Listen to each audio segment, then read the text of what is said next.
हम लोग ह्यूमंस ने कई बीमारियां देखी हैं और ऑलमोस्ट हर बीमारी का हमारे साइंटिस्ट ने इलाज ढूंढ कर निकाला है। ऐसा इलाज ढूंढ कर निकाला है कि उस बीमारी को एक ह्यूमन के अंदर से जड़ से खत्म किया जा सके। हाल ही में हुआ कोरोना पैंडेमिक का अगर मैं एग्जांपल लूं तो हमारे साइंटिस्ट ने वैक्सीन निकाला जिससे हम ह्यूमंस को इम्यूनिटी मिल सके। तो तकरीबन तकरीबन हर बीमारी का ऐसा इलाज या ऐसी दवाइयां मार्केट में आ चुकी हैं, हमारे साइंटिस्ट ने ढूंढ के निकाला है जिससे सारी बीमारियों को जड़ से खत्म किया जा सके। एक अगर किसी ह्यूमन को कोई बीमारी हो जाए तो वो उसे जड़ से ठीक कर सके। लेकिन अफसोस एक बीमारी ऐसी है जिसका अभी तक एक ऐसा ट्रीटमेंट नहीं आया है कि जिसको जड़ से खत्म किया जा सके, जिसका नाम है HIV एड्स। तो स्वागत है आज आप लोगों का अनडिफाइंड के यूट्यूब चैनल पे। आज के दिन हम लोग डिस्कस करेंगे HIV के बारे में, एड्स के बारे में और इन दोनों के बीच के डिफरेंस के बारे में। HIV एक वायरस है। HIV का फुल फॉर्म होता है ह्यूमन इम्यूनोडिफिशियंसी वायरस। HIV एक रेट्रो वायरस है। आइए समझते हैं क्या मतलब होता है रेट्रो वायरस का। हमारी बॉडी बनी होती है प्रोटीन से। तो प्रोटीन है हमारे ह्यूमन बॉडी का बिल्डिंग ब्लॉक, यानी प्रोटीन हमारे बॉडी को बनाता है। लेकिन प्रोटीन हमारे बॉडी को बनाता कैसे है, उसका राज छुपा होता है हमारे डीएनए में। हमारे डीएनए में इंस्ट्रक्शंस होते हैं जो कि वो इंस्ट्रक्शंस प्रोटीन को मिलते हैं कि हमारे बॉडी को कैसा बनाना है, किस तरीके से बनाना है, और ये डीएनए ही डिसाइड करता है कि हम कैसे बनेंगे। तो बेसिकली बात यह है कि हम कैसे बनेंगे, इसका जो इंफॉर्मेशन होता है, इसका जो इंस्ट्रक्शन होता है वो सेव होता है डीएनए के अंदर। और जो प्रोटीन है हमारे बॉडी में जो प्रोटीन है वो इसका इंस्ट्रक्शन लेता है और उस तरीके से हमारी बॉडी को बनाता है। अब इसी बीच अगर एक वायरस हमारे अंदर आ जाए और वो डीएनए के मैसेजेस को, डीएनए के इंस्ट्रक्शंस को अगर ब्लॉक करके अपने इंस्ट्रक्शंस देने लगे तो प्रोटीन क्या करेगा, अब प्रोटीन उस बॉडी को उस तरीके से बनाएगा जिस तरीके से आपको वायरस जा रहा है। और ये जो वायरस है जो डीएनए के इंस्ट्रक्शंस को ब्लॉक करके अपने खुद के इंस्ट्रक्शंस बॉडी को दे रहा होता है, उसको बोलते हैं रेट्रो वायरस। और HIV एक तरीके का रेट्रो वायरस ही है। ये हमारे बॉडी के अंदर घुसता है और हमारे बॉडी पे कंट्रोल करना शुरू कर देता है, हमारे डीएनए को ब्लॉक करता है और हमारे बॉडी के जो प्रोटीन्स हैं उनको इंस्ट्रक्ट करता है कि बॉडी को किस तरीके से बनाना है। तो बेसिकली जो HIV वायरस है वो हमारे इम्यून सिस्टम को टारगेट करता है। बहुत दुख की बात है, जैसे मैंने आपको बताया कि अभी तक हम वैसा ट्रीटमेंट नहीं ला पाए हैं कि हम HIV को जड़ से मिटा पाए। तो अगर एक HIV वायरस किसी पर्सन के अंदर घुस जाता है तो अब वो HIV वायरस उस पर्सन के लिए जिंदगी भर उसके अंदर रहेगा, उसको कंप्लीटली रिमूव नहीं कर सकते। हाँ, हमारे जो साइंटिस्ट हैं उन्होंने इतनी तरक्की जरूर कर ली है, उन्होंने इतना ऐसा ट्रीटमेंट जरूर ढूंढ के निकाला है कि हम इस HIV वायरस को कंट्रोल कर सके। तो बेसिकली कि ऐसा अभी तक कोई ट्रीटमेंट नहीं आया है जिससे HIV वायरस को बॉडी से कंप्लीटली हटाया जा सके, लेकिन ऐसा ट्रीटमेंट जरूर है कि जो HIV वायरस है किसी ह्यूमन बॉडी में उसको अच्छे से कंट्रोल करके रखा जा सके, उसे कमजोर करके रखा जा सके। चलिए बात करते हैं कि HIV एक बॉडी के अंदर, एक ह्यूमन बॉडी के अंदर घुसता कैसे है।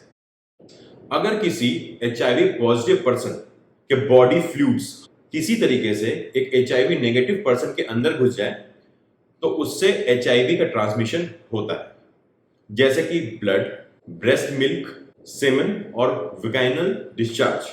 अगर ये बॉडी फ्लूइड्स कैसे भी HIV नेगेटिव पर्सन का, जो ये बॉडी फ्लूइड्स हैं, ये कैसे भी अगर एक HIV नेगेटिव पर्सन के अंदर चला जाए तो ये HIV नेगेटिव आदमी भी HIV पॉजिटिव बन जाएगा। तो अब ये बॉडी फ्लूइड्स कैसे एक HIV पॉजिटिव आदमी से एक HIV नेगेटिव आदमी के अंदर कैसे जा सकते हैं? सबसे पहले तो थ्रू सेक्स। फिर अगर सपोज अगर हम जो सीरिंज होता है, जो नीडल्स होते हैं, वो अगर दोनों लोग शेयर करें, जैसे कि अगर एक नीडल अगर HIV पॉजिटिव आदमी ने यूज किया है और उसी नीडल को बिना साफ किए अगर HIV नेगेटिव वाला आदमी भी यूज कर ले तो इसके उस जो नीडल इसके बॉडी के अंदर गया था, जो HIV पॉजिटिव के आदमी के बॉडी के अंदर गया था, वो HIV वायरस अब उस नीडल पे आ जाएगा और उस नीडल से अब इस HIV नेगेटिव आदमी के अंदर भी वो वायरस जा सकता है। कुछ लोग टैटू भी बनवाते हैं, तो टैटू बनवाने में भी यही डर है कि जिस नीडल से वो टैटू बनवाया गया है, अगर वो नीडल यूज कर लिया गया है एक HIV पॉजिटिव आदमी को टैटू बनाने में, तो वो वायरस उस नीडल पे भी आ सकता है और बिना साफ किए उस नीडल को दूसरे इंसान पे यूज कर लिया जाए जो कि अभी HIV नेगेटिव है, तो वो वायरस उस HIV नेगेटिव आदमी के अंदर भी जा सकता है और वो HIV नेगेटिव से HIV पॉजिटिव बन जाएगा। HIV वायरस अगर प्रिकॉशन ना लिया जाए तो मां से बच्चे में भी जा सकता है, डिलीवरी के वक्त भी या ब्रेस्ट फीडिंग के वक्त भी, यानी दूध पिलाने के वक्त भी, क्योंकि ब्रेस्ट मिल्क में भी HIV वायरस मौजूद होता है। तो इन शॉर्ट, किसी भी HIV पॉजिटिव आदमी के ये बॉडी फ्लूइड्स जैसे कि ब्लड, सेमेन, वेजाइनल डिस्चार्ज और ब्रेस्ट मिल्क अगर एक HIV नेगेटिव आदमी के संपर्क में आ जाए, तो उसके अंदर चला जाए, तो वो आदमी भी इन्फेक्टेड हो जाएगा HIV से और वो HIV पॉजिटिव बन जाएगा। HIV सारे बॉडी फ्लूइड्स से नहीं फैलता है, पसीना नहीं फैलता है, पसीना से, पेशाब से भी नहीं फैलता है, थूक से भी नहीं फैलता है। इसीलिए किसी भी तरीके के स्किन टू स्किन कांटेक्ट अगर होगा HIV पॉजिटिव पर्सन में और HIV नेगेटिव पर्सन में, तो HIV के ट्रांसमिशन नहीं होगा। इसलिए हाथ मिलाना, गले मिलना, यहां तक कि किस करने से भी HIV नहीं फैलता है। साथ खाना खाने से HIV नहीं फैलता है, मिल बैठ के बात करने से HIV नहीं फैलता, क्योंकि HIV हवा से नहीं फैलता है। एक HIV पॉजिटिव पर्सन के साथ बिस्तर शेयर करना, उसके साथ कमरे में रहना, उसके साथ घूमना, इससे HIV नहीं फैलता है। यहाँ तक कि उसके साथ अगर बाथरूम शेयर करेंगे, टॉयलेट शेयर करेंगे, तभी भी HIV नहीं फैलता है। और तो और, अगर एक मच्छर काट ले HIV पॉजिटिव आदमी को और वही मच्छर एक HIV नेगेटिव आदमी को काट ले, तब भी HIV नहीं फैलता है। क्योंकि चलिए अब आगे बात करते हैं कि जब HIV वायरस किसी पर्सन के अंदर आता है तब क्या क्या होता है, कौन कौन से स्टेजेस होते हैं। तो HIV वायरस के इन्फेक्शन के बाद 3 स्टेजेस होते हैं। जो पहला स्टेज होता है उसमें काफी लोगों को फ्लू जैसे सिम्टम होते हैं, जैसे कि गला खराब होना, सर दर्द होना, फीवर होना, और शायद कुछ लोग ऐसे भी हैं जिनको शायद कुछ पता ही ना चले। तो ये होता है स्टेज 1। अब HIV वायरस का क्या होता है कि वो मल्टीप्लाई होता रहता है। वो अगर थोड़ा सा HIV वायरस आपके अंदर चला जाए, तो ये नहीं वो थोड़ा सा चला गया और थोड़ा सा ही रह गया, वो अपने आप को मल्टीप्लाई करते रहता है, अपनी तादाद, अपनी पॉपुलेशन अंदर बढ़ाता रहता है, ताकि वो आपके बॉडी को कंट्रोल कर सके, ताकि वो आपके बॉडी के इम्यून सिस्टम को डैमेज कर सके पूरी तरीके से। तो स्टेज 2 में जो HIV इन्फेक्शन का जो स्टेज 2 होता है, उसमें क्या होता है, काफी सारे लोगों को कोई सिम्टम नहीं होता है। जो सिम्टम था वो स्टेज 1 में हुआ और धीरे धीरे वो सिम्टम चला गया। अब स्टेज 2 में कोई सिम्टम भी नहीं होता है और लोगों को अगर टेस्ट नहीं कराया जाए तो लोगों को पता ही नहीं चला कि उनको HIV इन्फेक्शन हो चुका है। तो स्टेज 2 में भले ही कोई सिम्टम ना हो, लेकिन जो HIV वायरस है वो बॉडी के अंदर पूरी तरीके से एक्टिव रहता है और आप जाने अनजाने में दूसरे लोगों को भी HIV ट्रांसमिट कर सकता है, क्योंकि आपको तो पता ही नहीं चल रहा है कि आपके अंदर HIV वायरस है। इसीलिए अगर कभी किसी को लगे कि हाँ वो शायद से HIV वायरस के संपर्क में आ गया है, तो उसको तुरंत टेस्ट करवा लेना चाहिए अपना और ट्रीटमेंट चालू कर देना चाहिए।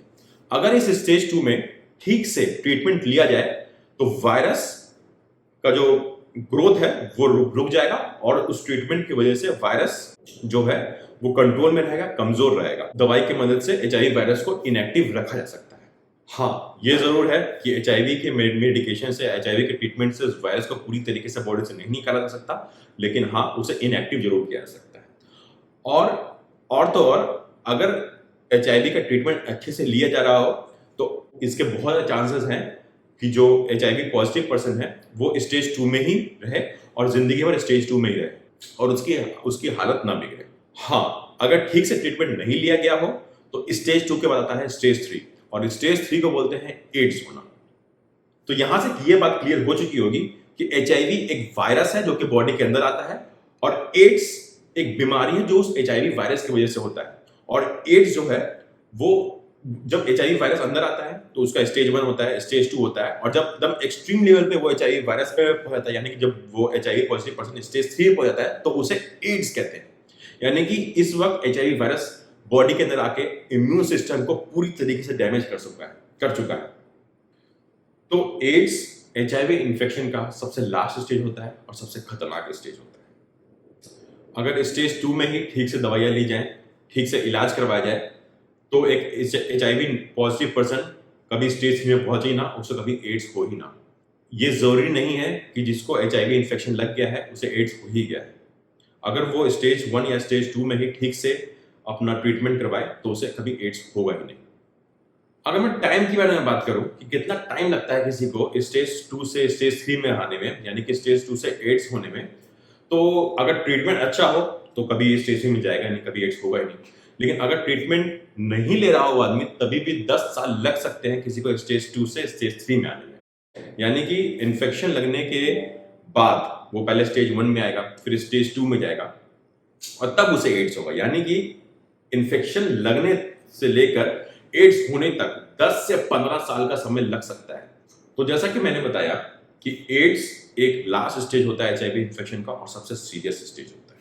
इस स्टेज में वायरस पूरे शरीर पे काबू कर चुका है और जो वायरस का काउंट है ग्रो कर करके बहुत ज्यादा हो गया है। HIV वायरस का काम होता है इम्यून सिस्टम पे हमला करना, और इस स्टेज पे HIV वायरस बहुत हो चुका है और उसने काफी हद तक इम्यून सिस्टम को डैमेज कर दिया है। इम्यून सिस्टम का काम होता है हमारे बॉडी में दूसरे बीमारियों से बचाना, जो बाहर से बैक्टीरिया आ रहे हैं, वायरस आ रहे हैं, उनको रोकना, उनसे लड़ना। लेकिन अगर ये HIV वायरस ने उस इम्यून सिस्टम को डैमेज कर दिया है तो जाहिर सी बात है अब हमारा इम्यून सिस्टम हमारी बॉडी को दूसरे बीमारियों से नहीं बचा पाएगा। तो HIV वायरस के अंदर आने से, उसे इतनी ग्रो कर जाने से और एड्स हो जाने से होता यह है कि जितनी भी दूसरी बीमारियां होती है सब उस HIV पॉजिटिव यानी एड्स वाले पेशेंट को घेर लेती है। अगर इस थर्ड स्टेज में भी इंसान अपना इलाज ना कराए तो उसकी जिंदगी तकरीबन 3-4 साल रहती है। यानी कि अगर एक इंसान को अगर वो HIV वायरस से इन्फेक्ट हो गया है और वो पूरे टाइम अपना इलाज ना कराए तो वो इन्फेक्शन होने से लेके मृत्यु तक 15 से 20 साल जिंदा रह सकता है। ये बात गौर करने वाली है कि एड्स एक बंदे से दूसरे बंदे में ट्रांसमिट नहीं होता है, HIV वायरस ट्रांसमिट होता है। इसलिए अगर कोई बंदा स्टेज 3 में, यानी कि एक बंदे को एड्स है और वो अपना वायरस किसी और बंदे को ट्रांसमिट कर दे जो कि HIV नेगेटिव है, तो वो वापस से स्टेज 1 से बीमार पड़ेगा। ऐसा नहीं है कि उसको डायरेक्टली एड्स हो जाएगा। जैसा मैंने आप लोगों को बताया कि अगर सही समय पे इलाज शुरू कर दिया जाए और इलाज ठीक से लिया जाए तो पेशेंट कभी स्टेज 3 में नहीं पहुंचेगा, उसे एड्स नहीं होगा। इसीलिए बहुत जरूरी है कि इसका ट्रीटमेंट अच्छे से लिया जाए। तो चलिए आगे बात करते हैं कि इसका ट्रीटमेंट कैसा होता है। HIV का जो ट्रीटमेंट होता है उसका नाम होता है एंटी रेट्रोवायरल थेरेपी, ART। इस ट्रीटमेंट का मेन जो ऑब्जेक्टिव होता है, जो मकसद होता है, वो ये होता है कि वायरस के रेप्लिकेशन को, यानी जो वायरस ग्रो कर रहा है बॉडी के अंदर, उसको रोका जाए। उसको रोकने से ये होगा कि वो जो हमला कर रहा है इम्यून सिस्टम पे वो कम होगा और इम्यून सिस्टम को मौका मिलेगा वापस से अपने आप को रिपेयर करने का। तो प्रॉपर ट्रीटमेंट से जो HIV वायरस का जो काउंट है बॉडी के अंदर वो धीरे धीरे कम होने लगेगा और जो जितने भी वायरस है बॉडी के अंदर वो इनएक्टिव होने लगेंगे। यानी उसे वो जो ट्रीटमेंट है वो उस वायरस को कमजोर कर देगा। हाँ, ये जरूर बात है कि उसे पूरी तरीके से नहीं हटाया जा सकता और इसलिए ये बहुत जरूरी है कि एक बार HIV का ट्रीटमेंट चालू हो तो उसे जिंदगी भर उस ट्रीटमेंट को लेना होगा, जिंदगी भर समय से उस दवाई को लेना होगा, जिंदगी भर उस ट्रीटमेंट को समय से लेते रहना होगा। क्योंकि अगर बीच में वो ट्रीटमेंट लेना किसी पेशेंट ने बंद कर दिया तो वो वायरस वापस से इनएक्टिव से एक्टिव हो जाएगा, वापस से जिंदा हो जाएगा बॉडी के अंदर, क्योंकि वो बॉडी के अंदर ही रहता है, बस इनएक्टिव रहता है। वापस जिंदा हो जाएगा और वापस से वो अपना ग्रोथ स्टार्ट कर देगा और वापस से वो इम्यून सिस्टम को डैमेज करना शुरू कर देगा। आपको जानकर शायद हैरानी भी हो कि जो HIV पॉजिटिव पर्सन अपना इलाज ठीक से करवा रहा है वो एक दूसरे बंदे को HIV ट्रांसमिट करेगा, HIV वायरस ट्रांसफर कर देगा, इसकी प्रोबेबिलिटी बहुत कम है। क्योंकि जो वायरस है उस पेशेंट के अंदर उसका काउंट बहुत कम हो गया है और वो कमजोर भी हो गया है। तो इसलिए जो ट्रांसमिट है किसी भी तरीके के, चाहे सेक्स से या किसी भी तरीके से, चाहे नीडल से या ब्लड ट्रांसफर से या किसी और बॉडी फ्लूइड ट्रांसफर से, तो जो HIV का ट्रांसफर है वो नेग्लिजिबल रहता है। चलिए आखिरी में बात कर लेते हैं इसके प्रिवेंशन के बारे में। HIV का प्रिवेंशन दो तरीके से हो सकता है। पहला तो ये कि अगर आपको पता है कि आप एक ऐसा काम करने जा रहे हैं जिससे आपको HIV वायरस आपके अंदर आ सकता है, तो आपको जरूरत है प्री एक्सपोजर प्रोफिलैक्सिस मेडिसिन की। इसलिए अगर किसी को लगता है कि वो HIV वायरस के ट्रांसमिशन में आने वाला है या उसकी मजबूरी है कि वो एक ऐसे पेशेंट के कांटेक्ट में आने वाला है जो HIV पॉजिटिव हो, तो वो ये मेडिसिन ले ले।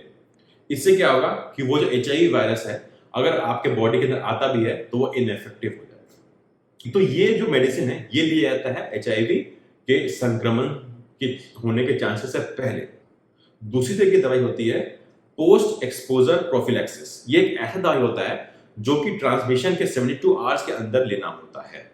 तो अगर आपको लगता है कि आप एक HIV वायरस के संपर्क में आ चुके हैं, आपके अंदर HIV वायरस शायद जा चुका है, तो जितनी जल्दी हो सके उतनी जल्दी, आइडियली 72 आवर्स, लेकिन जितनी जल्दी हो सके उतनी जल्दी आप ये डॉक्टर से ये मेडिसिन ले लें। इससे क्या होगा, ये वायरस, इससे पहले कि ये वायरस आपके बॉडी पे कंट्रोल ले, इस वायरस को खत्म कर देगा। वैसे मैं फिर से बता दूं, अगर आप ये मेडिसिन लें या ना लें, अगर जो HIV पॉजिटिव पर्सन है वो अगर अपना टाइमली ट्रीटमेंट करवा रहा है, वो अपना टाइमली मेडिसिन ले रहा है, तो वो आपको वायरस ट्रांसफर कर ही नहीं पाएगा, क्योंकि ऑलरेडी वो अपना ट्रीटमेंट करवा रहा है, उसके अंदर जो वायरस है वो पहले ही इनएक्टिव है। तो चलिए आज के लिए बस इतना ही, तो फिर मिलेंगे एक नए वीडियो के साथ अगली बार।